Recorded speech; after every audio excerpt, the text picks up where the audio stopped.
This time we will have ROX on the blue side once again, just like game 2. They're going to start this time off with the Gangplank ban. Yeah, rolling back the game 1 strategy. Bans from KT will probably stay the same. You can see what they really don't want to deal with. The Vladimir is one they have been banning every time on blue and red side.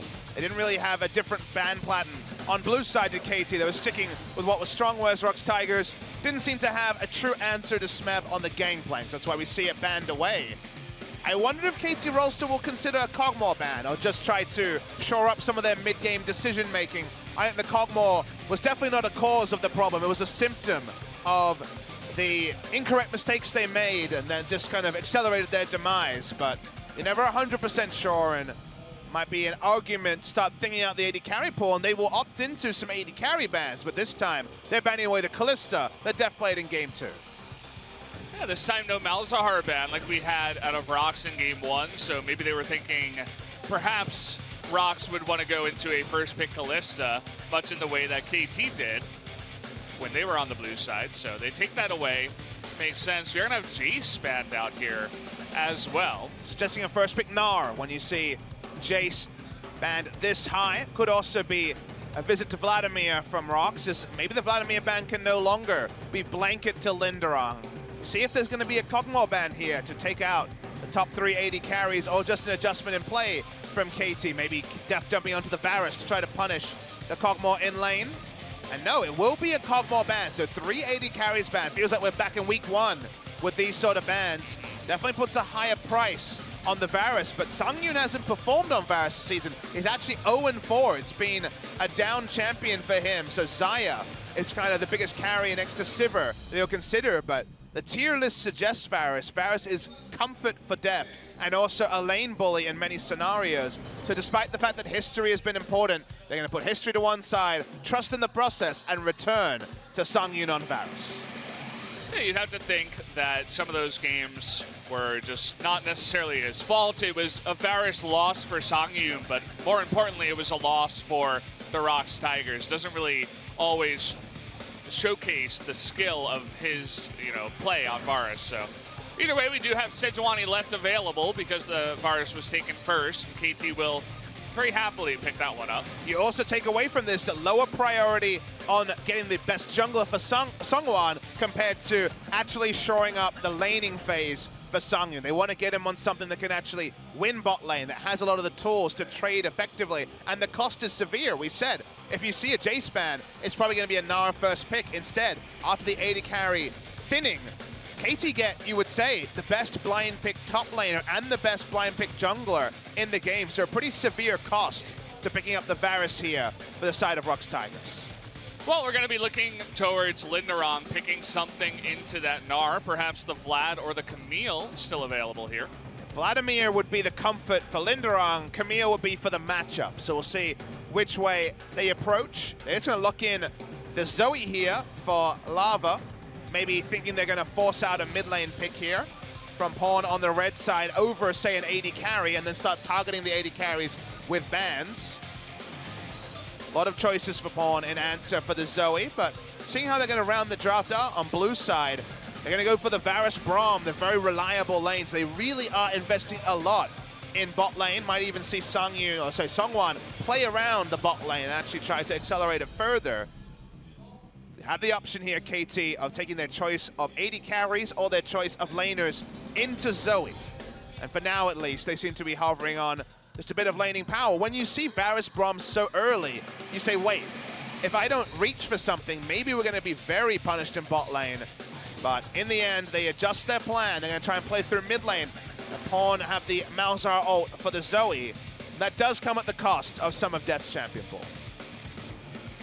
That does, no doubt the bans will be targeted there, but we've seen what happens even if you do target out a lot of AD carries. You take away the Tristana, you take away the Xayah, but then they just pick up Sivir or Caitlyn, and even though it's not the most ideal situation, it's not a terrible place for your AD carry to be in. Whereas KT, they can easily ban out Linderong here. And I feel like the innovation of the Unsealed Spellbook bot lane takes a lot of the tier lists where Varus Braum beats a lot of lanes, therefore you win bot lane. 80 number one, Smeb, I like it. But it takes a lot of that theory and then suddenly you can't put it into practice the same way. You just teleport back into lane and circumvent poke damage and the other things that Varus and Braum bring. So we could see, like you say, a much more edge case AD carry for Deft. And right now they're actually looking to thin the support pool more than they are the AD carry pool, banning away the Janna from Mada. You got some other picks still available. The Alistair, the Ornn, actually just getting banned. Tom Kench still available. See if they want to target another support pick here. Notice that the Camille is still left available for Linderong if they do want to pick that up, targeting the Ornn instead of the Camille. Yeah, seeing no Camille ban does suggest pretty heavily that they're going to have score camp for top lane. The reason why I say that is that Linderong is 2-0 on Camille, and Camille, if she takes aggressive hook shots, she does win the lane trades against the Gnar.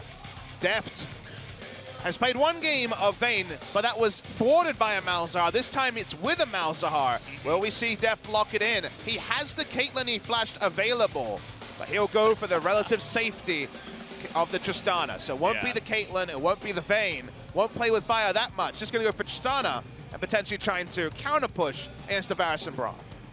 Baiting everyone in the audience and in the Twitch chat, and myself. Vayne was the one guy I had forgotten about. And we're definitely going to see ROX Tigers gleefully accept the Camille. Kind of seem a little bit perplexed as to why it was left open, but like I say, I expect to see Score heavily play around the lane because it's considered a very winning matchup for the Camille. And Linderong himself has had those days out. He's 2-0 on the pick, 9 KDA as well. This has probably been his signature next to the Vladimir. Waiting to see the jungle choice. Songwon has played Nidalee a long time ago, but it's been definitely many moons since we've seen the Nidalee. And they say, if you want to play 2v2 top lane, why don't I pick up the Nidalee? And that he does. Nice little look there by ROX Tigers, following along your line of logic, Papa. So we'll see if Sungwon, after a weak game number 2, try to come in here and carry his team on the Nidalee in game 3. KT Rolster will probably cement a teamfight comp when they see the Nidalee.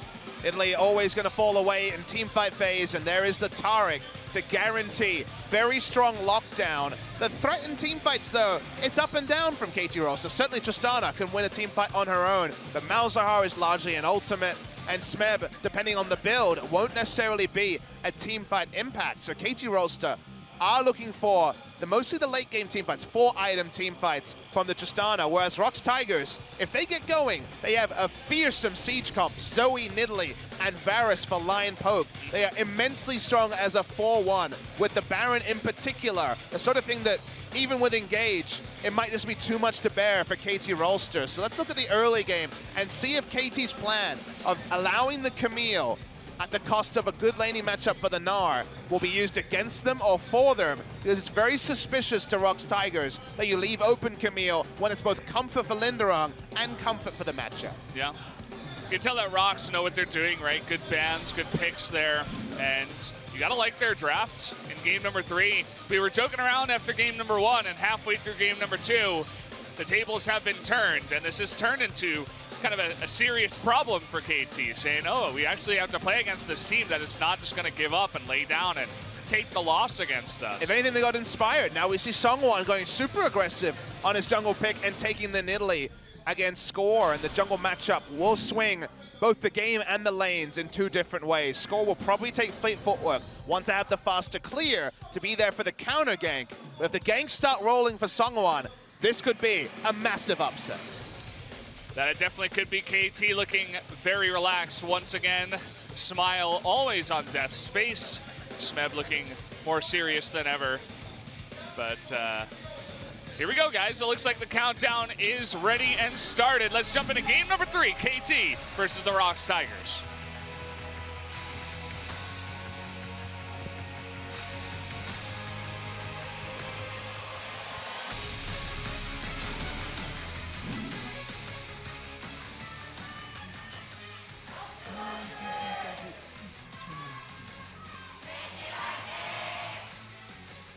Here we are in match 29.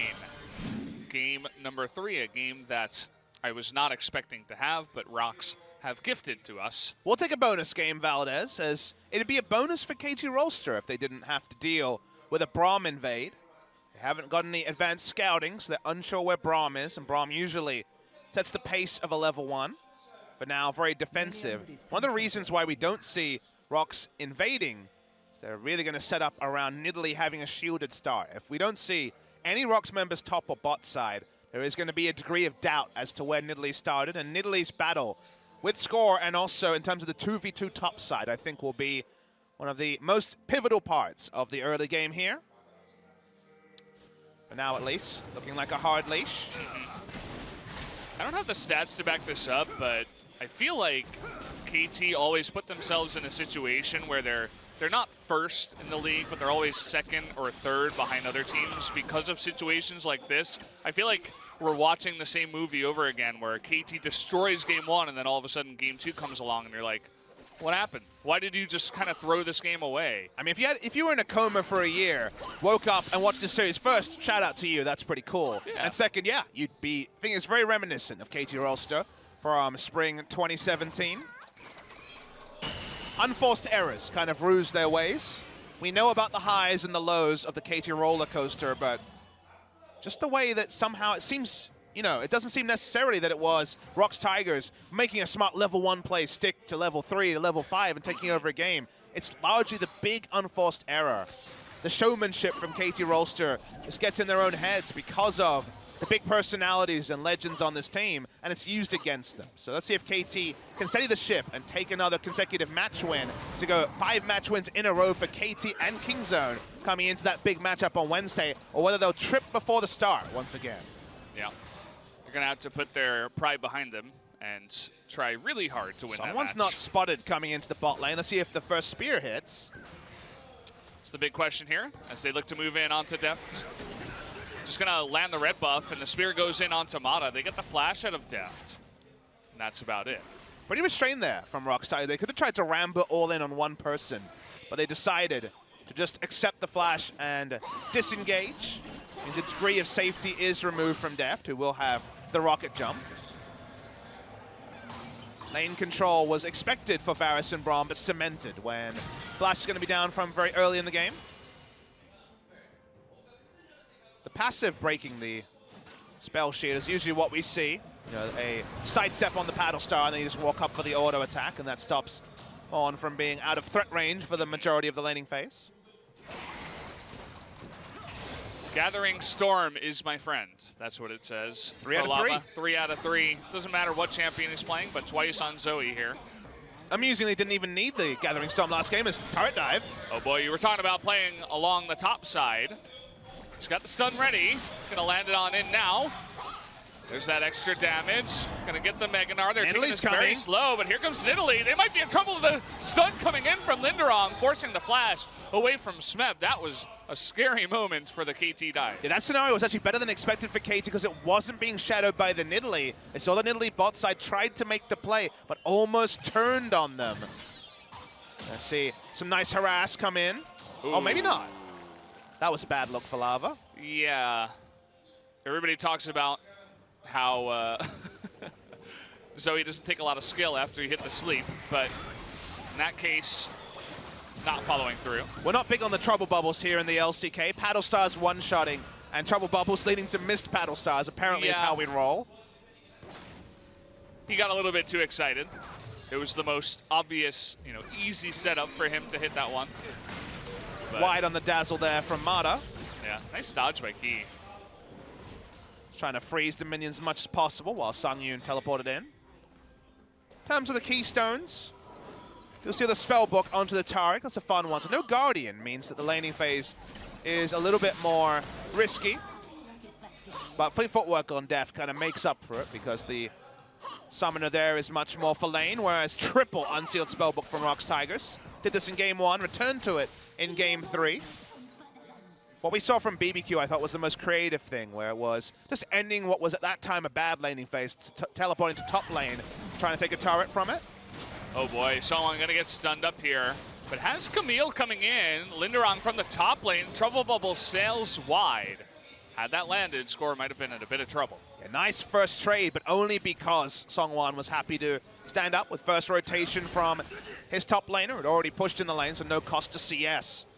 for Linderong. Gone very heavily into lane. Look at these starting items. You never see this in the 2018 meta. First time we've seen Doran Shield and Doran Blade start for just lane supremacy. Picked into a winning matchup. Was unsure after KT allowed it why they would make such a decision, but he's reinforcing his options to potentially turn around another attempted a gank because he navigated the first one pretty comfortably. Songwon's smite was off cooldown, so it looks like he was the one to get the big Raptor in the fight for the Raptors that we see very often in this situation. They were able to push Deft out of the bottom lane here. He was low on mana and health, needed a buy, so he goes back. That's what Unsealed Spellbook, or double Unsealed Spellbook we should say, versus no Unsealed Spellbook on Deft means. It means you get the better back. They even get a Demolish proc off early in the game, something that's baited in such great support to Zignar earlier this season. Oh yeah. Deft comes back with his BF sword. First back for him. A bit of turret damage, but not the most consequential. Lava's picked up a smite. Let's see where he uses it. Will he just use it in lane or try to go for the blue buff? Go for a crazy steal? When it comes to how this game should play out, because, you know, again, if this is your first series of League of Legends you're watching, you probably wonder if you learned much about that from game 1 and 2 with all the craziness that happened. We like Camille into Gnar. Malzahar is a good lane post 6 into the Zoe for all-ins, but otherwise kind of just tries to dodge the paddle stars. So Zoe's doing just fine there. And it's a winning bot lane for Songyun and Ki to the degree they can go utility with the Unsealed Spellbook to try to increase the pain onto Deft and Mata. So early game, a lot of advantages here, and a skirmishing jungler in the Nidalee means that ROX Tigers have a lot of early game options. It's definitely going to be mid to late game for KT Rolster. So we're looking for ROX Tigers to grow a lead, to actually get some ganks going, and for Sejuani to be in position for the counter gank to stop that from happening. So early advantage certainly to ROX Tigers. If KT can force team fights, which isn't trivial, Malzahar Flash is really the only ranged engage they have. The Sejuani ult hitting, probably going to be blocked by Braum and also the Camille. But those are the ranged engage options they have. Those go wide. Forcing the team fight with the Cosmic Radiance is not that easy for KT to pull off. Very true. One thing that KT have going well for them so far in this game is Smeb keeping up very well in the top lane against the Camille. Of course, the Camille hasn't picked up too many items just yet, but we will get to that a bit later in this game. So far, standing strong. Besides that, I mean, you see a nice little CS lead for Pawn in the mid lane, as he's about 10 ahead here. Lava taking a very confident build into the Malzahar. The reason why you don't see a QSS very early, something that Crown tried to do in the same matchup and was punished many times by an early Malzahar ult. The only reason you do that is because you have a lot of confidence in your jungler to battle ward, to stop Sejuani from being there, to confirm a kill every time the suppression is up. So QSS is delayed very heavily this game. So Songwon and Lava basically saying, we're going to play through mid lane and allow Lava to skip over the QSS in the early game.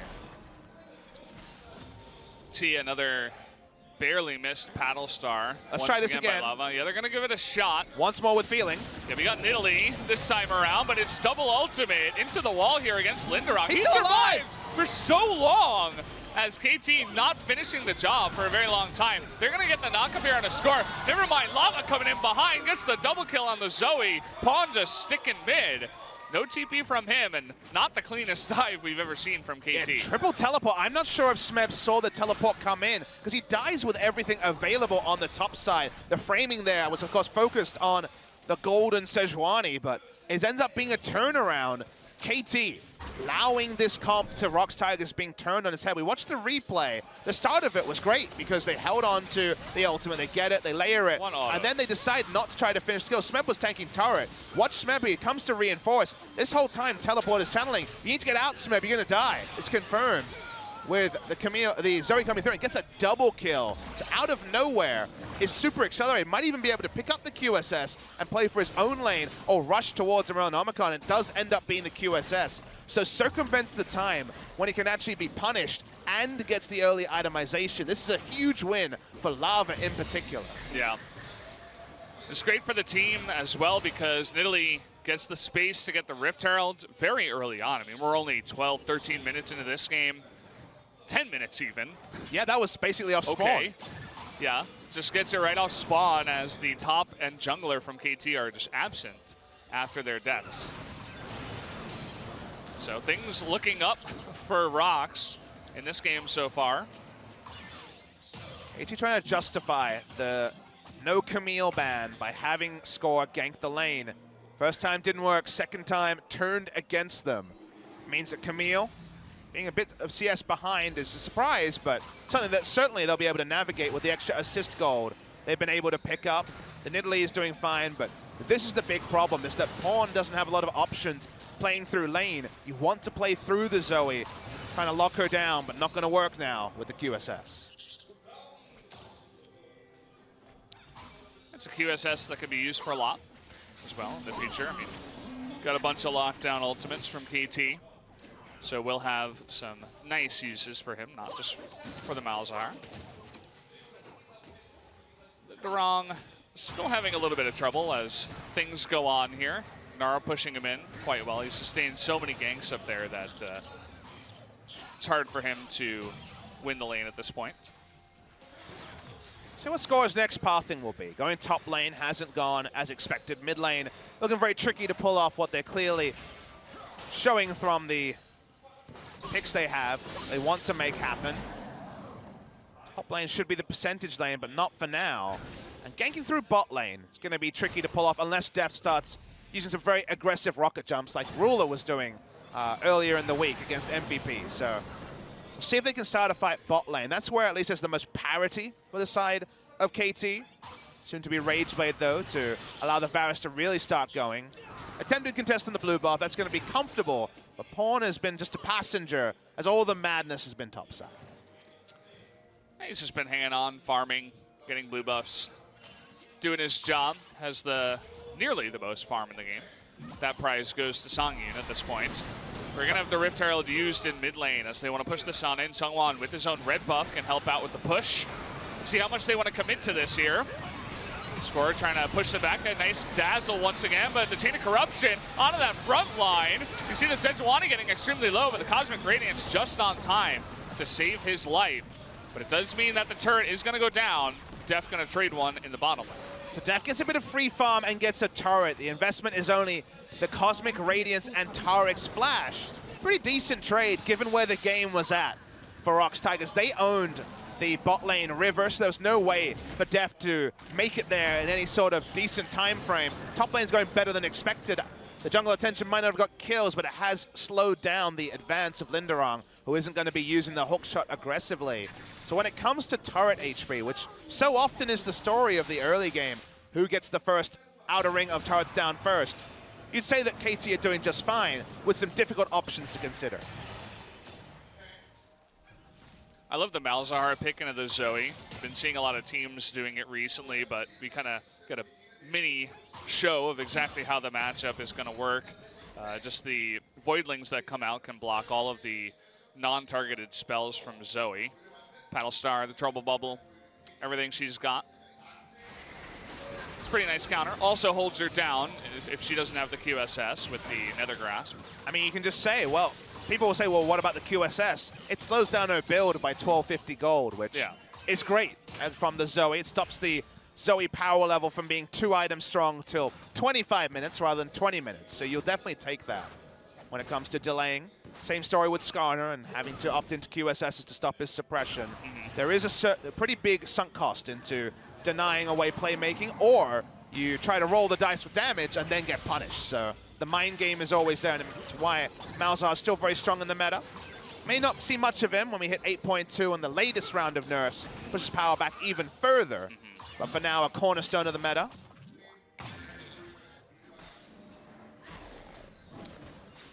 Well, we kind of, it seems like KT is taking things a little bit more serious this time around. They're playing more slowly. They had a plan in mind. They have, you know, Sejuani coming top over and over. By the way, she is top once again. Spotted on the ward this time. So things have taken a turn for the slower in this game number 3. It's 15 minutes and only 3 kills. It's not what we expected after game 1 and 2. The lane assignment does end up getting turned against KT on the bot side, but it's Score going for his latest visit to the top side. Gonna be a second turret rolling down.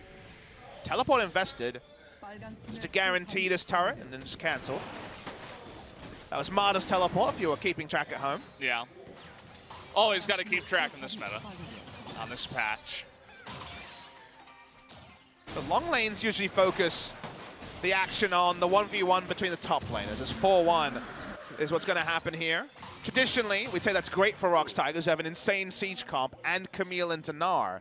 But Gnar being this powerful early, having an item lead over the Camille, is a good news story. And it's going to play around the Camille again. Never-ending fights here against the Camille 2v1. In comes Songyun trying to save his life. They're going to turn it around with the stun. They can't get the kill again. Unbelievable. Sejuani goes down, as does the Gnar. Another botched semi-dive there from KT. KT Rolster think they're being tricky playing through the Camille, but they're against Unsealed Spellbook everywhere. A smart counter roam by Songyun of all people, showing up as Cleanse, Unsealed Spellbook, Varus, able to turn it around. The moment they saw Varus, they knew they were in a lot of trouble. Zoe there to profit again. KT Rolster, being telegraphed, is being turned on its head again and again. It's a third kill to the Zoe. We're going to take a look at the replay. Look at the mini-map as this starts. Obviously, people are a long way away. Linderung uses Hextech Ultimatum to dodge damage and also the flash, then turns around. He'd held onto the hook shot this entire time. Didn't even have a heal to heal up. Linderung just lives through all of that. Lava again with the counter roam. KT Rolster need to understand that, sure, it's cute. You left open the Camille, play through the lane. It's not working. Find advantages elsewhere, because those moves are just accelerating their own demise. Yeah. You were talking about the roam from Songyun. It was just they had pushed in the bot lane so far. They were looking to head up into the top lane this time around, as you do. And they were going to send Camille down, but it was just very unfortunate timing. Not the right place or the right time for KT to come in. I mean, it's unfortunate the first time, the second time. At some point, they're just not taking all the right steps. They're not dotting the I's. They're not crossing the T's. They're trying to just find some winning lane for this game. But it's just, again, causing them more problems than it's worth. We now have a 3,000-ish gold lead for the side of ROX Tigers. Waiting for something like a Trinity Force to complete, a really big power spike for Linderung. And if we start seeing winning trades for Linderung against Smeb, we know what sort of pain is going to be unleashed by the trio of Nidalee, Zoe, and Varus under enemy structures. Yeah, you can already look at the score lines. 1-0-1 for Varus, 3-0 for Lava, again on the Zoe. This time it's a much different game compared to game number 1. And 003. Small special agent is Sungwon. Trainee special agent. Yeah, you know, he's working on it. Nidalee is looking, it's better. So how do you play out with a very strong siege comp is the question you might ask. Wards on the flank, control wards on the flank, so big for the side of ROX Tigers. A lot of initiation pick CC from Score if he's not showing in the mid lane, and from the Malzahar. So right now you can see they have a control ward on the right side, but Score is going to be removing their vision on the left side to put a bit of doubt in. They start throwing out paddle stars and spears and then reevaluate. That's the game plan for the 4 right now for ROX Tigers.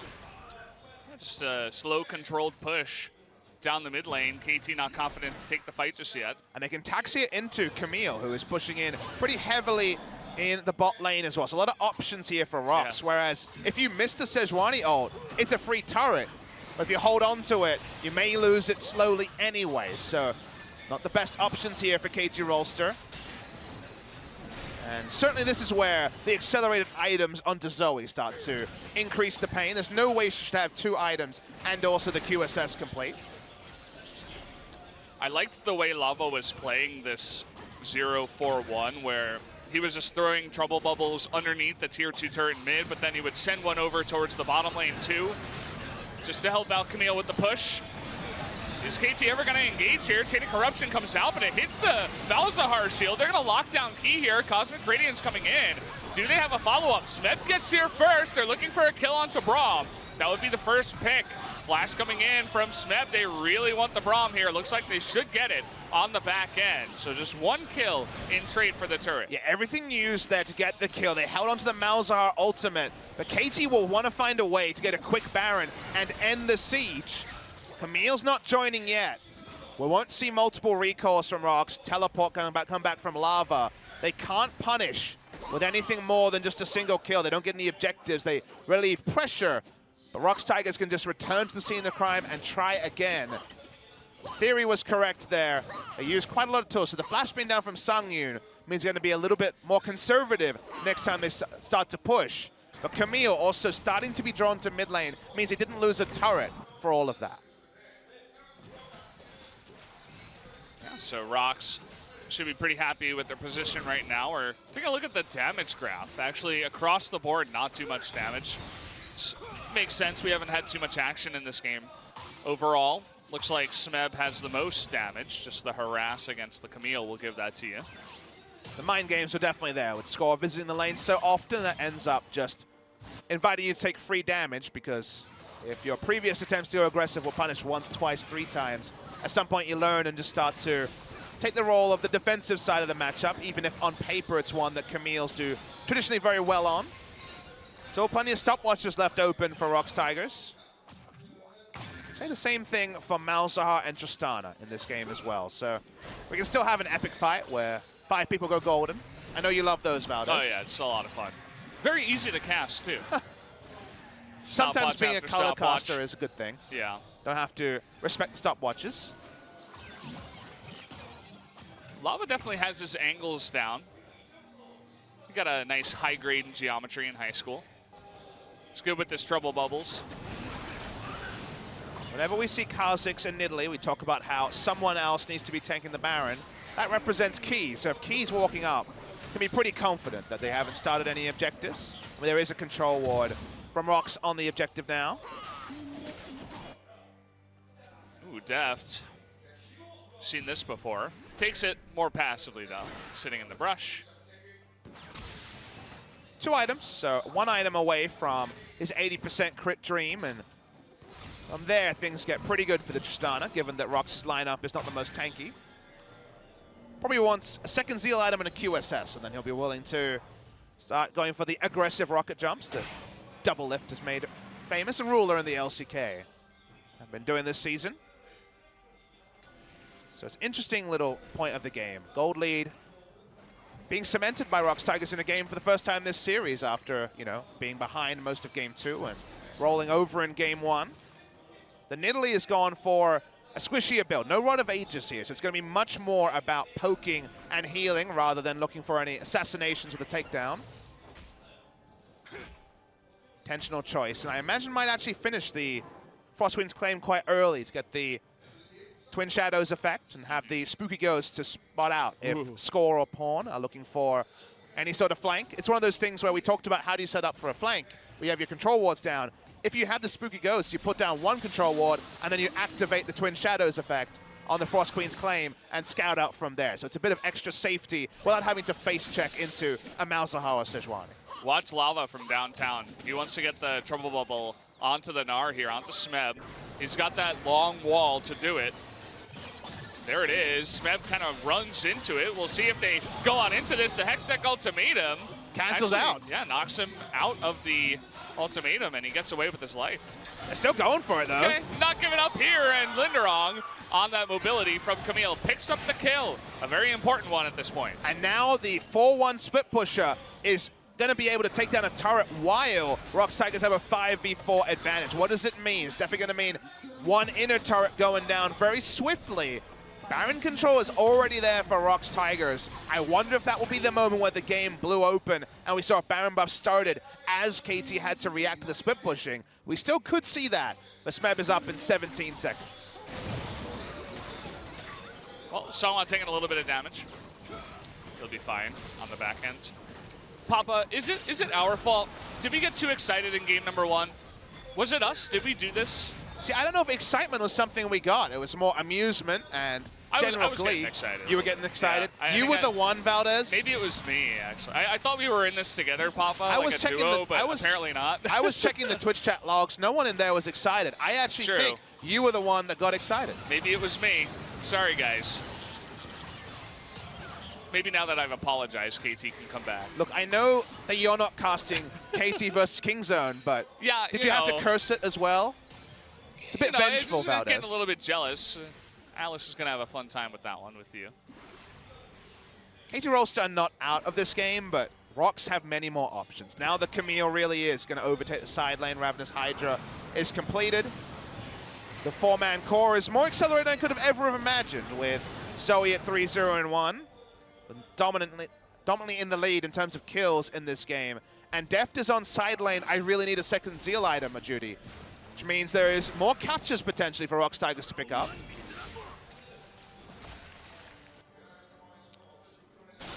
Upon looking to make things interesting down on the bottom side, Linderong will win the 1v1.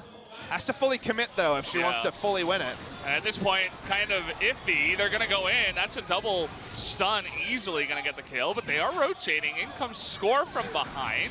This is only Key and Lava. They do get the trouble bubble onto Smev, but again, it's a 2v1. The Zoe getting low. They committed a little bit too hard for this. Sejuani going to pick up the kill. And now Key running away with this tail between his legs. ROX Tigers had control of a lot of the parts of the map, but this was not one of them. That was disrespectful from them, much similar to how KT were disrespectful in Game 2. And they're going to lose out in many ways because map control has, out of nowhere, gone the way of KT. It's because I apologized. They're coming back in the game, Bob. Well, let's see what they can get off of this. They're still behind, about 3,000 gold. When we're talking about game states, it's a lot about if no madness happens, what should happen? Because there is a predictable cadence to how teams play out the games when they have a strong 4-man core, a strong 4-man setup. These sort of mistakes where ROX Tigers just overinvested after Camille took one aggressive trade too many are things you can't account for. So we watched the replay. Game plan here is pretty simple, and if you just paused the game and didn't show this replay, you would say, of course, Malzahar is going to come gank the Linderong, and then the 4 members of ROX Tigers are going to turn onto the Baron. That's what we see in almost every game. But instead, because they have so many teleports, the Unsealed Spellbook, Braum roaming down, ROX Tigers tried to just answer this straight away. But actually, KT were hugging the bot side of the river much earlier, and they end up outnumbering. Score nails Lava with the Glacial Prison, and out of nowhere, what seemed to be simple became very, very difficult for ROX Tigers to engineer. No answering Baron, and this time it's KT against the flow of the game, getting free kills. Had Score not been there at exactly the timing he was there, I think the fight would have looked a lot differently, because the Paddle Star would have hit the Gnar and potentially one-shot him, but actually the backside of the Paddle Star ran into Score, who actually interrupted it on the backside, and so the damage didn't come out. Zoe was on the run from there on out, and it couldn't be a 2-on-2 from there. I'm a big believer in just not being in a bad spot rather than trying to salvage a bad spot with an outplay. It's usually the Korean way. But, actually ends up using the Q there to escape away from the Varus Chain of Corruption. That was slick from Score. Arctic Assault. There we go. I nailed it. I really wanted to say it, and I had assault in my head, but that wasn't the right word to use. You had assault in your head. I know. Jesus, Pop. It's been a weird series, Valdez. I'm all over the place. Hold me, please. Those 2 items that Def desperately wanted are complete now. You are struck by the fact that if Key is not taking the brunt of the damage, Tristana can run over Nidalee and friends very quickly at 2 Zeal items. So a lot of things were not punished after ROX made a mistake. Deft got his extra item, some kills went the way that shouldn't have went the way of KT, and now the gold lead's almost nothing to write home about. The second Drake's been delayed a long time. We've had 1 Drake in 30 minutes, which lets you know the Elder is going to be the biggest win condition ever. And KT are also controlling their red side jungle and denying easy Baron starts. Key's on it though, he's not patrolling, so predictably we're going to see a start. Yeah, they have the vision here. And the TP coming on in from Gnar, it looks like. And here comes the turn, trying to come in from behind. Cosmic Radiance. They are going to get the Dazzle here onto Linderong. Not enough damage comes out, but the Gnar trying to come in as well as Sejuani. They get the kill on the back foot. This turn is not working for ROX. Chain of Corruption might disengage them, but might not save their lives here. Score coming in from behind. He wants to force the fight. A little bit more damage onto the tanky one, but Lava pushing forward. Oh, baby! He gets the 3-man stun there, and that's going to be lights out. 3 members going down. Songyun trying to make something of it, but cannot. Sungwon all alone getting out of that fight, but Smed stepping up big on the Gnar. ROX Tigers had KT Rolster in game 2 get too close to the sun and burn themselves. This time Smeb stares into the sun, stares him down and gets the huge 3-man Gnar. That's the game-breaking play right there. ROX had the right idea, start Baron and turn, but they didn't have Zoe in position to catch someone with a trouble bubble. They just trained down Linderong. ROX is completely out of position here, because Linderong was the one around the sides, not the Zoe trying to get a pick. And from there, it's too easy. They're able to buy so much time, specifically with first Sejuani buying time. And ROX Tigers say, I need to stay away from the piggy. Watch Smeb come through. Comes through with the crunch. Flash into ultimate. 3-man stun with the wallop as well. Doesn't matter how much damage Sungyun's spamming on him. He's going to be dead as well. Huge moment for KT Rolster. Game-breaking play means that KT Rolster might actually come against all expectations 2-1 up and 5-0 in match score when they face down Kingza. Nicely done by KT. Maybe they finally got serious. They're like, okay, we got to take a step back and make sure we play this one out. ROX getting a little bit of an itchy trigger finger. Starting onto that Baron. Linderong, we've seen his flanks on Vlad, but they look better than the ones we've seen on Camille. Not necessarily a flank there, but... The struggle for KT fans is that, you know, we see the gold graph and it's very reminiscent the other way, right? Where ROX Tigers had a 5,000 gold lead and threw it back to KT Rolster. If you give Kingzone a 5,000 gold lead, you're going to lose. That's just how we have observed them play with their 10-game-in-a-row winning streak. And that's the struggle, is that KT is always susceptible for pulling a fast one on themselves. Pulling a fast one on the enemy, a lot of the time, on themselves. Once a series, you know, is kind of the worrying thing for KT Rolster. They've been better in that regard this year, but it's not a new KT Rolster. Unfortunately for them, it's more of the same. Haven't won this game yet, but they're in a good spot. That they are. The 3-2, it looked like maybe Pawn wanted to collapse onto Camille, who does have her QSS at this point. But either way, can help with the push in the bottom lane. Camille can't stop that all by herself. We will have to have someone rotate down here. Yeah, Camille has a gold lead, but Pawn is there. Try to increase the pain. Okay, and here comes the engage after the rotation. Just engaging onto the turret. They don't want to take a fight here. Oh, trouble bubble, chain of corruption. Onto Deft. He does jump away. The trouble bubble did short there, so that's why he wasn't affected by the sleep mechanic on the end after the jump away. Speaking of jumps away, Hoke's still going to be pretty impressive with the death cap complete on the Zoe. Scoring an awkward spot here. Might need some damage in the front, but actually throws his own ultimate out. He forced to cleanse his way out of that one. Score has been on point. Dodging abilities with the Arctic Assault. So another ult goes down for no gain. Glacial Fisher cannot confirm the kill. A lot of cleanses on the side of ROX Tigers, both bot laners having it to allow them to disregard the dazzle and then try to enact more damage. Smeb walking up, a lot of ults down, so doesn't have to respect that much. Lava looking for a paddle star, is gonna miss. Can line up a trouble bubble, actually messes up his ult there. Would have gotten a nice spread of damage. They get the sleep there onto Malzahar. You can see the team of Mana and Smeb just blocking in the front as he's not getting too much damage, Lava, so far in this engagement. This is the last wave with Baron buff, though, so KT could have looked to invest more proactively at Cosmic Radiance. They've been holding on to it the entire time. Only one ultimate was used by KT during those last engages. Baron buff will wear out as this wave crashes. Will we see the Cosmic Radiance get the turret? Well, not just yet. The Chain of Corruption comes in and Score gets stunned down for an incredibly long amount of time. There it is, finally. Gonna save his life. Nidalee getting a little bit too far forward as the burst damage comes out from Deft and Pawn. Nice lockdown. No QSS on the side of our poor Nidalee, who was caught out in the front. I mean, he doesn't have the build to be in the front lines when you go for Void Staff and no health or magic resist. That's a long-range poke build. Songwon baiting himself in there because of the damage done to Score. They're staying in the base, so Score building up the minion wave with his Warmogs giving him full health again. Deft doing a lot of damage. They want 2 inhibitors to KT Rolster. Yeah, should be able to clean up 2 and back off from there. Not going to stick around any longer afterwards. Do got the Elder Drake next. I don't know when that is, but probably a bit more than 5 minutes or 4 minutes. Not going to be a top-tier objective in this game either, given the fact that it's only a cloud and an ocean, respectively, for KT Rolster and ROX Tigers.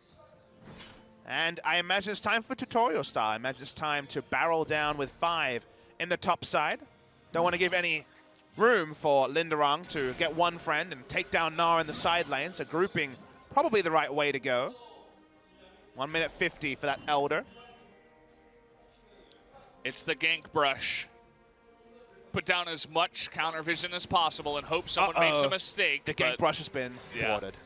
Well, with the introduction of plants, it's a lot less successful from what we've seen.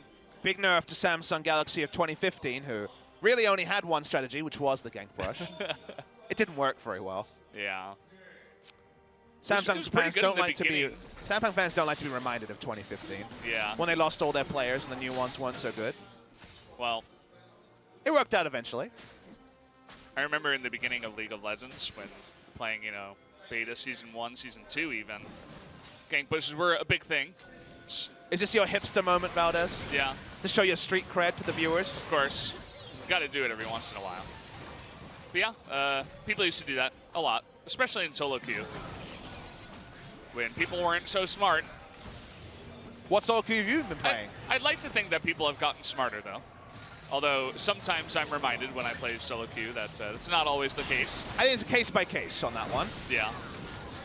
Well, KT is going to brute force down the inner turret here. They've got Taric, they've got a Sejuani who's ridiculously tanky, so who cares about turret shots? Okay, they will ultimate in here onto Lava, who just cleanse it. And they counter-engage onto Score, who says, lol at that. I am Sejuani with all the items in the world at this point, although he is eating a lot of poke from here. He will need to disengage and re-go. Okay, we have Linderong in the front trying to engage as the rest of them are up top, trying to get on top of Smeb. He says, no, I'll throw it back into your face. The shields are going to save the lives of ROX, but still, a lot of ground gains here for KT. Smart to understand that it did represent terrain there with the down inhibitor. This actually has bought some time for the members of KT to bring up the minion wave in topside. ROX have not fully healed. They don't want to give up a third inhibitor, but they may have to. It's looking like a third inhibitor coming down here. No Sivir on the side of ROX, so should be able to slowly close this one out, especially with the Tristana poking ahead. Key trying to deny that as much as possible with his Unbreakable. But one turret goes down, the burst damage from Smeb, funnily enough, underneath the turret, just getting to work there. And everybody else from ROX getting way too low. They take out the second Nexus turret. Will they continue is really the question. We got the Cosmic Radiance. They just got to click on the Nexus. Trying to go on in here. And Deft in a pretty good spot on the right side, but they are trying to engage here. And oh boy, Varus gets blown up. Key gets blown up. Guardian Angel for Smeb. That's going to do it. Finally, KT do take the 2-1 victory. KT Rolster will enter the match against Kingzone. 5 match wins in a row, but this one was a struggle. Definitely a counterpoint to some of their other series where they have looked like new beasts, but this time it was unfortunately the old heads of KT Rolster 2017 being reared. There were some struggles. Game 2 massively ahead, then just getting too foolhardy and throwing away an easy victory in Game 2. Game 3, they were behind, but were able to have a couple of good moments and also take advantage of ROX's eagerness to end the game. The play around bot side where they got the maximum when it should have been advantage. ROX Tigers relieved a lot of pressure. We didn't see the Baron setup adequately done. Baron ended up being a loss for ROX Tigers, and you can see some bemused faces here. Lava in the mid lane knows they were close this time. He was fed in a different game.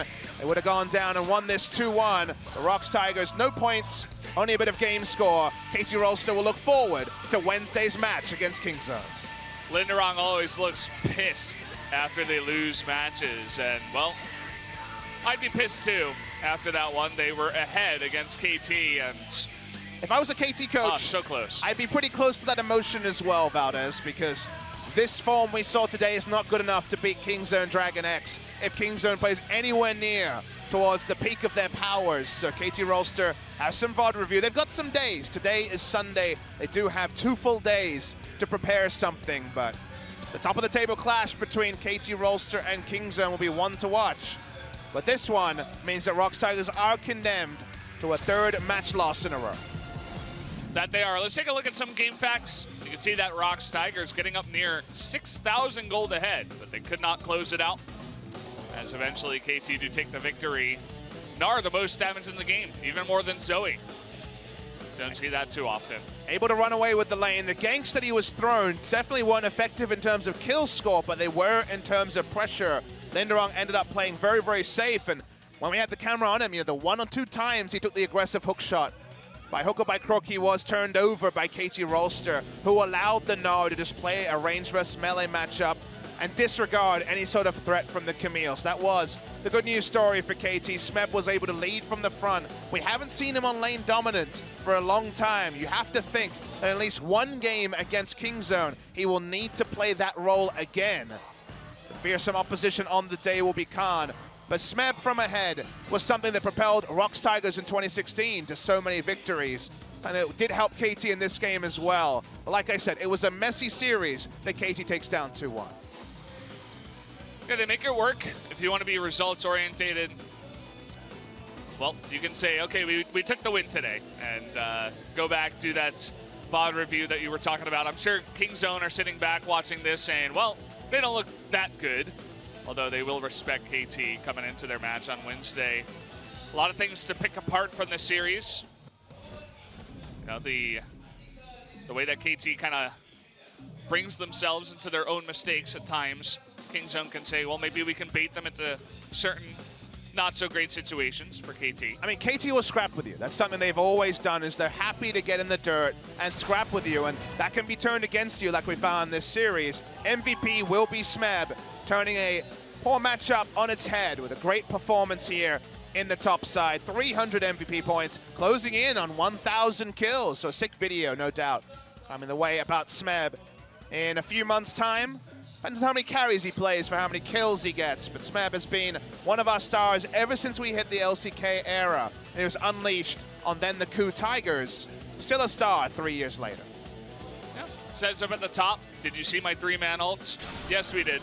I'm sure we're going to see it again as well in the future with the highlights. But either way, guys, I'm going to throw it over to the interview side of things with Ji-sun to translate, so enjoy. 승리의 견인차 스맵 선수가 여러분을 기다리고 있습니다. 직접 만나보시죠.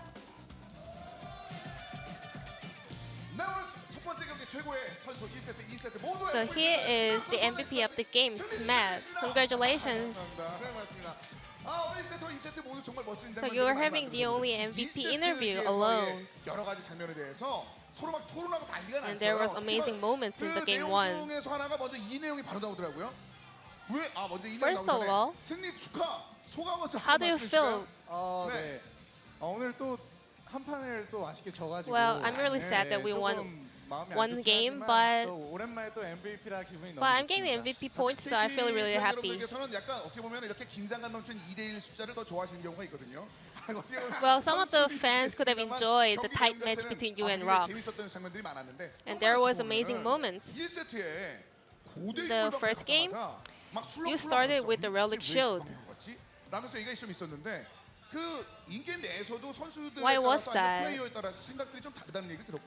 Well,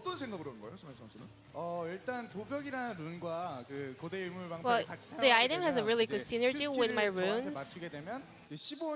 So whenever I land my Q skill, I get 15 gold, so it gives me a lot of bleed, so I chose to start with Relic Shield. So you earn more than 500 golds.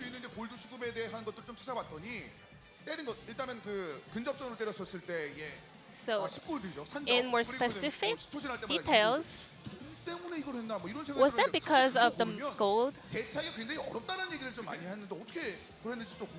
What was your decision?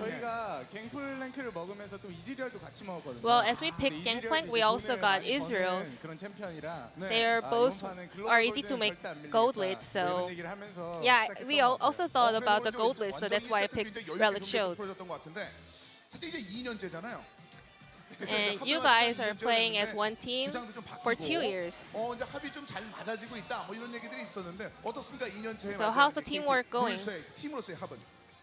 일단 다들 너무 열심히 해줘가지고 Right now, we're all just 슬슬 이제 좀 trying our 나가는 것 best. 같아요. 그리고 So yeah, I think we're getting into the 그리고 best 사실 teamwork. 주장으로서의 역할은 제가 And as a captain 아직까지는 myself, 조금 부족하지 않나. I still need more improvements to be done. 어려웠었을 때 전직 주장의 이야기를 좀 들어보면 좋지 않아요? Then when there was some strugglings in the second game, what kind of 일단 conversation 제가 did 좀 you 플레이 스타일 have 자체가 between? 좀 리스크가 있는 플레이를 좋아하는 I 편인데 personally prefer some risky 주장으로서 plays, 좀 단단한 어떤 그런 플레이가 but as a 요구되거든요. captain, I feel like I need more 그래서 some 조금 그 stable 어떤 plays. 혼동이 좀 있어가지고. So I had 네, some 그런 게 조금 confusement 힘들었던 것 between. 같아요. 그래서 Yeah, so that's why I had some strugglings. 이런 얘기도 이제 팬들이 있더라고요. 예전에 그 공격적인 스맵도 좋습니다만 Yeah, 지금 I think that's the reason why all the fans are saying that you're going through some kind of change in your play style. 역시 스맵 내가 봐도 나 너무 사랑스러워하는 장면이 있다면 뭐가 있었을까요? Then what will be the highlight of today's play from you? 장면이 오랜만에 나오긴 했는데. Well, it's been a while that I made the highlight, 네. 그 장면이 조금. but I really want to pick the 그렇습니다. 1v2 바로 어떤 moment 장면인지 of 그 장면 myself. 살펴드립니다. Let's check 자, out the 이게 highlights. 최고의 플레이 장면, MVP의 장면들을 한번 모아봤습니다. 이 장면 어땠어요?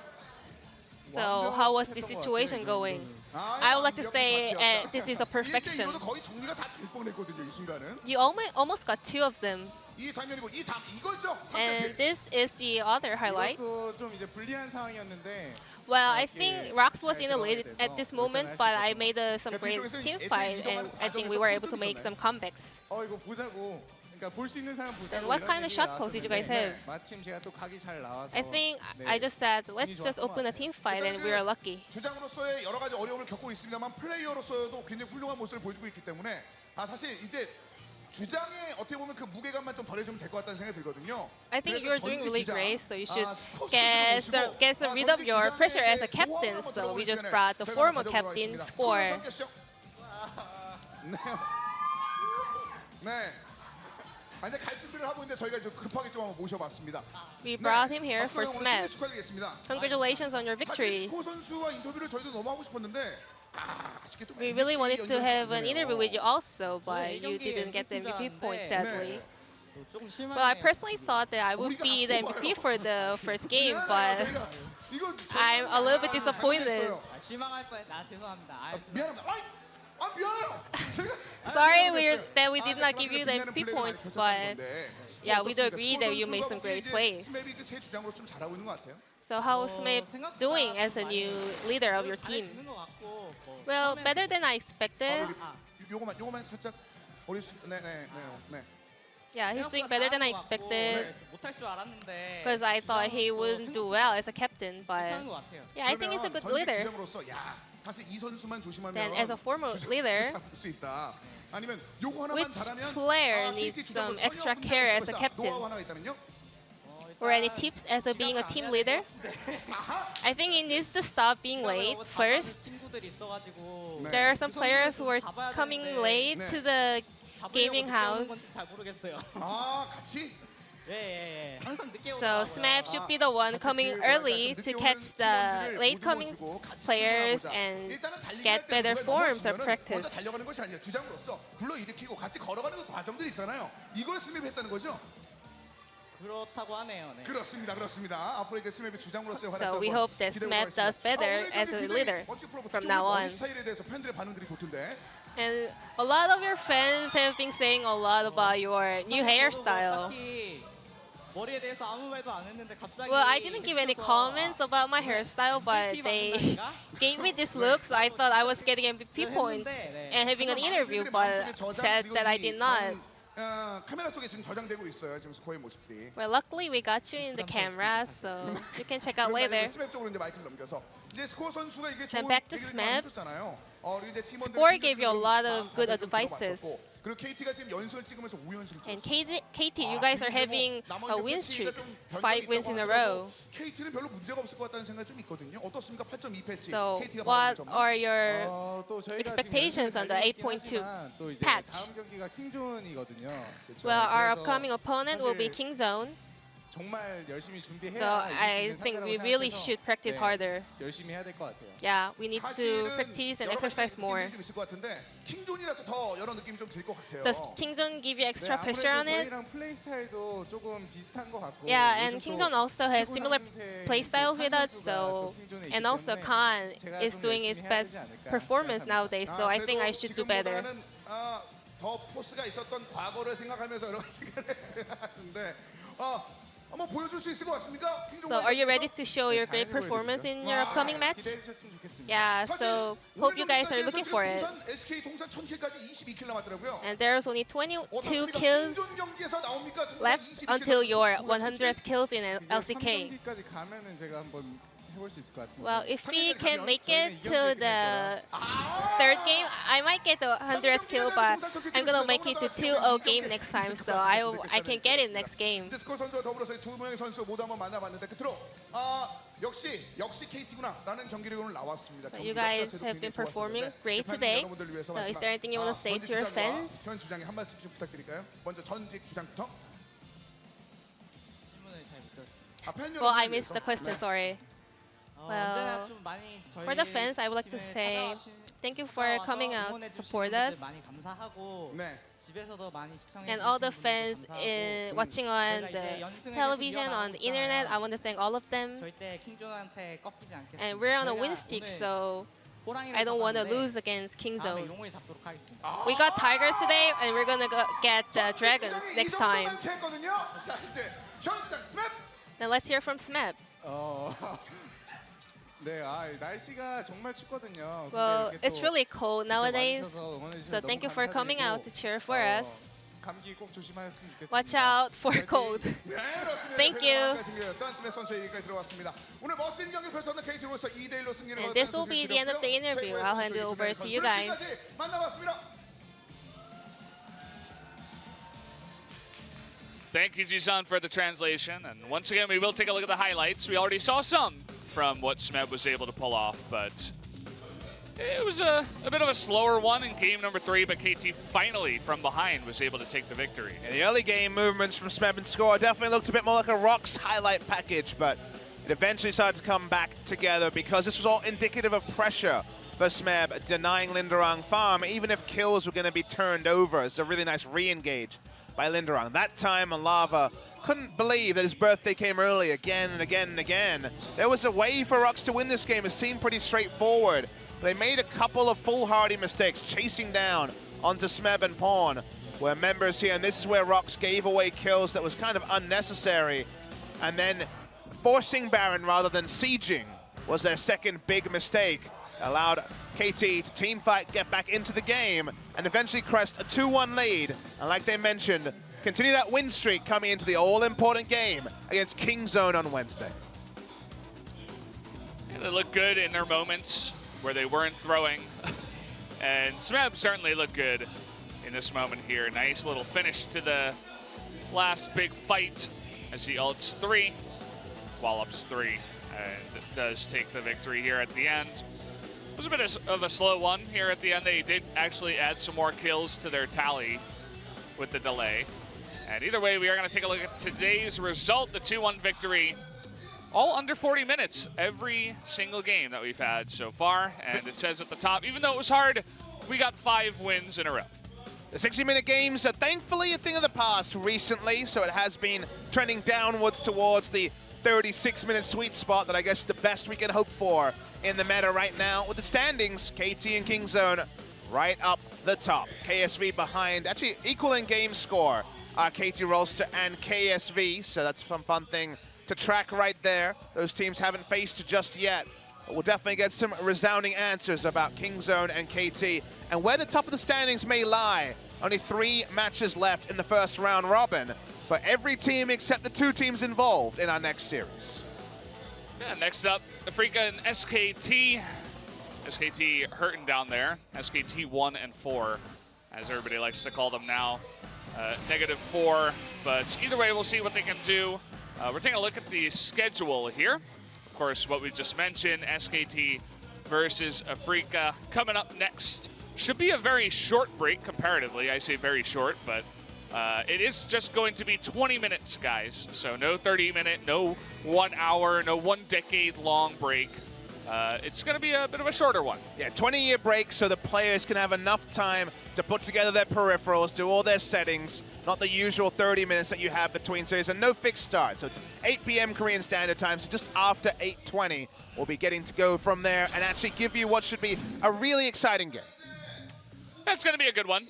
We had our predictions before. We thought that, had a friendly guest on our stream. Looks like we might have more. Oh, no! Okay, they avoided it. It was close, but our predictions before it was that Africa was going to win. They're looking really good, and so far SKT haven't proven it. They have a nice lineup, which is filled with a bunch of their veterans, but we'll see what they can do. Either way, me and Papa will join you guys in about 20 minutes.